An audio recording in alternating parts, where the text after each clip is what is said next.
Friends SSC துறையிலிருந்து பாருங்க ஒரு நிரந்தரமான வேலைவாய்ப்பு வந்து உங்களுக்கு கொடுத்துருக்காங்க. ஸோ மொத்தம் வேக்கன்சியை பொறுத்தவரைக்கும் 3131 வேக்கன்சியோட உங்களுக்கு வந்திருக்கு. கல்வி தகுதினா நீங்க 12th பாஸ் பண்ணாலே இந்த வேலைக்கு வந்து எலிஜிபிள். ஸோ சேலரின்னு பொறுத்தவரைக்கும் பாருங்க 29,200லேருந்து 92,300 வரைக்கும் உங்களுக்கான சேலரி வந்து இருக்கும். ஸோ பல்வேறு துறைகளில் வந்து உங்களுக்கு இந்த போஸ்டிங்ஸ் வந்து ஃபில் பண்ண போறாங்க. டேட்டா என்ட்ரி ஆப்பரேட்டர், கிளர்க் இந்த மாதிரி கேட்டகரிக்கெலாம் போஸ்டிங்ஸ் வந்திருக்கு. பெண்களுக்குலாம் வந்து ஃபீஸ் அந்த மாதிரி எதுவுமே கிடையாது. லாஸ்ட் டேட் வந்து பாருங்க 18th ஜூலைக்குள்ளார நீங்க ஆன்லைனில் அப்ளை பண்ணிக்கலாம். ஸோ இப்போ இந்த வேலைக்கான நோட்டிஃபிகேஷன் டீட்டெயில்ஸ் நம்ம பார்க்கலாம். ஸோ கைஸ் இதான் வந்து பாருங்கள் உங்களுக்கு official notification. So SSC staff selection கமிஷன்லேருந்து பாருங்கள் கம்பைன்ட் ஹையர் செகண்டரி லெவலுக்கான எக்ஸாமினேஷனுக்கான நோட்டிஃபிகேஷன் ரிலீஸ் பண்ணிட்டாங்க. அதாவது சிஹெச்எஸ்எல்னு சொல்லுவோம்.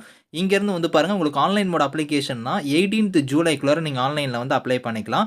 ஸோ அதுக்கப்புறம் அப்ளிகேஷனோட கரெக்ஷன் விண்டோக்கான டேட்டுமே வந்து கொடுத்துருக்காங்க. அந்த டேட்லேருந்து நீங்கள் அந்த டேட்டுக்குள்ளார கரெக்ஷன் பண்ணிக்கலாம். அதே மாதிரி வந்து டயர் 1 டயர் 2 எக்ஸாம் வந்து உங்களுக்கு சிபிடி எக்ஸாம் வந்து இருக்கும். அதுக்கான டேட்டுமே வந்து கொடுத்துருக்காங்க. நீங்கள் வந்து செக் பண்ணி பாருங்கள். ஸோ உங்களுக்கு வந்து பாருங்கள் இதில் வந்து வேரியஸ் மினிஸ்ட்ரி டிபார்ட்மெண்ட்ஸ் இருக்குது பார்த்தீங்களா, அதாவது இன்கம் டேக்ஸாக இருக்கட்டும், ஸோ ரயில்வே இந்த மாதிரி வந்து உங்களுக்கு வேறு டிபார்ட்மெண்ட் இருக்குது பார்த்தீங்கன்னா, அதாவது கஸ்டம்ஸ் டிபார்ட்மெண்ட் இந்த மாதிரி வந்து ஸோ மத்திய அரசோட டிபார்ட்மெண்ட் எல்லா டிபார்ட்மெண்ட்லையுமே வந்து உங்களுக்கான போஸ்டிங்ஸ் வந்து ஃபில் பண்ணுவாங்க. 3 கேட்டகரியில் போஸ்டிங்ஸ் வந்திருக்கு. அதாவது lower division clerk, junior secretary assistant, அதுக்கப்புறம் டேட்டா என்ட்ரி ஆப்பரேட்டர் கேட்டகரிக்கு வந்து உங்களுக்கு போஸ்டிங் வந்து வந்திருக்கு.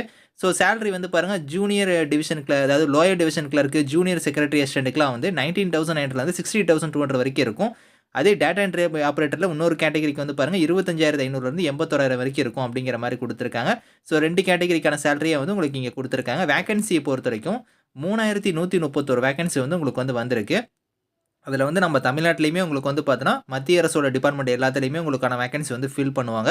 மொத்தமாக 3100க்கு மேலே வந்து உங்களுக்கான வேகன்சி வந்து உங்களுக்கு கொடுத்துருக்காங்க. இந்தியன் சிட்டிசனாக இருக்கிறவங்க எல்லாருமே எலிஜிபிள் தான், நீங்கள் அப்ளை பண்ணிக்கலாம். இதில் வந்து பாருங்கள் பர்டிகுலராக வந்து இந்த பார்டர் ரோட்ஸ் ஆர்கனைசேஷன் அப்படிங்கிற ஒரு டிபார்ட்மெண்ட் இருக்குது. அந்த டிபார்ட்மெண்ட்டில் உங்களுக்கான போஸ்டிங்ஸ் வந்து போடுறாங்க அப்படின்னா மேல் கேண்டிடேட்ஸ் மட்டும் தான் நீங்கள் அதுக்கு எலிஜிபிள் அப்படிங்கிற மாதிரி அந்த பர்டிகுலர் டிபார்ட்மெண்ட்டுக்கு மட்டும் கொடுத்துருக்காங்க. மீதி எல்லாருமே வந்து எல்லா டிபார்ட்மெண்ட்டுக்கும் நீங்கள் வந்து அப்ளை பண்ணிக்கலாம். ஸோ இதில் வந்து பாருங்கள் ஏஜை பொறுத்த வரைக்கும் உங்களுக்கு இங்கே வந்து கொடுத்துருக்காங்க பாருங்கள். அதாவது 18லேருந்து 27 வயசு வரைக்கும் நீங்கள் அப்ளை பண்ணிக்கலாம். இது இல்லாமல் எஸ்சி எஸ்டியில் வரீங்க அப்படின்னா 5 இயர்ஸ் வரைக்கும் உங்களுக்கு ஏஜ்லேருந்து ரிலாக்ஷன் இருக்குது. ஓபிசியாக இருந்தால் 3 இயர்ஸ் வரைக்கும் இருக்குது. பிடபிள்யூடியாக இருந்தால் 10 இயர்ஸ் வரைக்குமே உங்களுக்கு ஏஜ்லேருந்து உங்களுக்கு வந்து ரிலாக்ஷன் வந்து இருக்குது அப்படிங்கிற மாதிரி வந்து கொடுத்துருக்காங்க. ஸோ இந்த வேலைக்கு வந்து குவாலிஃபிகேஷனை பொறுத்த வரைக்கும் நீங்கள் வந்து பார்த்தீங்கன்னா 12th வந்து நீங்கள் முடிச்சிருந்தாலே இதுக்கு வந்து எலிஜிபிள் தான். அது வந்து இங்கே கொடுத்துருக்காங்க பாருங்கள். டேட்டா என்ட்ரி ஆப்பரேட்டர் கேட்டகரிக்கு வந்து இங்கே கொடுத்துருக்கிற மாதிரி இந்த பர்டிகுலர் கேட்டகரிக்கு நீங்கள் அப்ளை பண்ணும்போது ஃபஸ்ட் இருக்குது பார்த்தீங்களா, அதாவது ministry of consumer affairs, food and public distribution, ministry of culture. இந்த டிபார்ட்மெண்ட்டில் நீங்கள் அப்ளை பண்ணுறவங்களுக்குலாம் வந்து 12th நீங்கள் பாஸ் பண்ணியிருக்கணும். அது மட்டும் இல்லாமல் சயின்ஸ் ஸ்ட்ரீம் வந்து நீங்கள் எடுத்து படிச்சிருக்கணும். மேக்ஸ் இந்த மாதிரி நீங்கள் சப்ஜெக்ட் எடுத்து படிச்சிருக்கணும் அப்படிங்கிற மாதிரி கொடுத்துருக்காங்க. மீதி இருக்கிற அந்த lower division clerk, junior secretary assistant, அதுக்கப்புறம் டேட்டா என்ட்ரி ஆப்பரேட்டர், மீதி இருக்கிற போஸ்டிங்ஸ் எல்லாத்துக்குமே வந்து 12th நீங்கள் முடிச்சிருந்தாலே போதும். இதில் இந்த டிபார்ட்மெண்ட் தான் நீங்கள் முடிச்சிருக்கணும் அப்படிங்கிற மாதிரி அவசியம் கிடையாது. 12th முடிச்சிருந்தாலே எலிஜிபிள் தான். ஆனால் வந்து அந்த டேட்டா என்ட்ரி ஆப்பரேட்டரில் பர்டிகுலர் டிபார்ட்மெண்ட்டுக்கு மட்டும் ஸோ 12th முடிச்சிருக்கணும், சயின்ஸ் ஸ்ட்ரீம் எடுத்து படிச்சிருக்கணும் அப்படிங்கிற மாதிரி அங்கே தனியாக கொடுத்துருக்காங்க. அதை வந்து நீங்கள் செக் பண்ணிக்கோங்க. ஹவு டு அப்ளைல வந்து பாருங்கள் ஆன்லைனில் வந்து எப்படி அப்ளை பண்ணணும், ssc.gov.in இந்த வெப்சைட்டில் வந்து நீங்கள் ஆன்லைனில் வந்து ஸ்டெப் பை ஸ்டெப்பாக நீங்கள் அப்ளை பண்ணிக்கலாம். அதுக்கான இமேஜ் ஃபார்மேட் வந்து கீழே கொடுத்துருக்காங்க. அதை உங்களுக்கு நான் லேட்டராக காமிக்கிறேன். ஸோ அப்ளிகேஷன் ஃபீஸ்னு பொறுத்த வரைக்கும் உங்களுக்கு பெண்களுக்கு ஃபீஸ் கிடையாது. அதே மாதிரி எஸ்சி எஸ்டி பிடபிள்யூடி எக்ஸ் சர்வீஸ்மேனுக்குலாம் ஃபீஸ் கிடையாது. இவங்களை தவிர்த்து மீதி இருக்கிறவங்க மட்டும் ஒரு ₹100 வந்து ஃபீஸ் பே பண்ணால் போதும். அந்த ஃபீஸை வந்து நீங்கள் ஆன்லைன் மூலியே நீங்கள் வந்து பே பண்ணுற மாதிரி இருக்கும். ஸோ சென்டர் ஆஃப் எக்ஸாமினேஷன் வந்து பாருங்கள் ஒரு ரீஜன் வைஸாக கொடுத்துருக்காங்க. நம்ம தமிழ்நாடு வந்து சதர்ன் ரீஜனில் வந்து வரும். ஸோ சதர்ன் ரீஜனில் வந்து பாருங்கள் எக்ஸாம் சென்டரை பொறுத்த வரைக்கும் சென்னை, கோயம்புத்தூர், மதுரை, சேலம், திருச்சிராப்பள்ளி, திருநெல்வேலி, வெள்ளூர், ஸோ இந்த மாதிரி உங்களுக்கான டிஸ்ட்ரிக்ஸ் எல்லாமே வந்து கொடுத்துருக்காங்க. இங்கே தான் உங்களுக்கான எக்ஸாம் சென்டருமே வந்து உங்களுக்கு அலாட் பண்ணுவாங்க. ஸோ ஸ்கீம் ஆஃப் எக்ஸாமினேஷன் வந்து ஆல்ரெடி நான் சொன்னதான் டயர் 1 டயர் 2 எக்ஸாம் வந்து உங்களுக்கு வந்து இருக்கும். டயர் 1க்கு வந்து பேப்பர் ஆஃப் எக்ஸாம் எப்படி இருக்குங்கிறத கொடுத்துருக்காங்க. அதே மாதிரி டயர் 2க்கு வந்து பாருங்கள் தனியாக வந்து உங்களுக்கான எக்ஸாம் வந்து இருக்கும். அதுக்கான பேட்டர்ன் ஆஃப் எக்ஸாம் எப்படி இருக்குங்கிறதையும் இங்கே வந்து சொல்லியிருக்காங்க. அது செக்ஷன் 1 செக்ஷன் 2 அந்த மாதிரி வந்து உங்களுக்கு வந்து இங்கே போஸ்டிங் வைஸாக வந்து பிரித்து கொடுத்துருக்காங்க.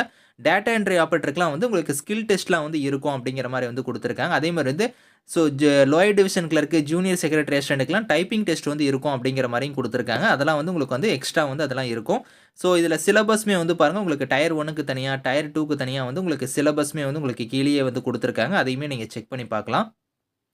ஸோ செலெக்ஷனில் வந்து பாருங்கள் உங்களுக்கு யூஆர் கம்யூனிட்டியாக இருந்தால் 30% மார்க் நீங்கள் எடுத்தால் வந்து எலிஜிபிள். அதே மாதிரி வந்து பாருங்கள் ஓபிசி இடபிள்யூஸ்க்குலாம் 25%, ஆல் அதர் கேட்டகரிஸ்லாம் 20% நீங்கள் எடுத்தாலே இது எலிஜிபிள் அப்படிங்கிற மாதிரி கொடுத்துருக்காங்க.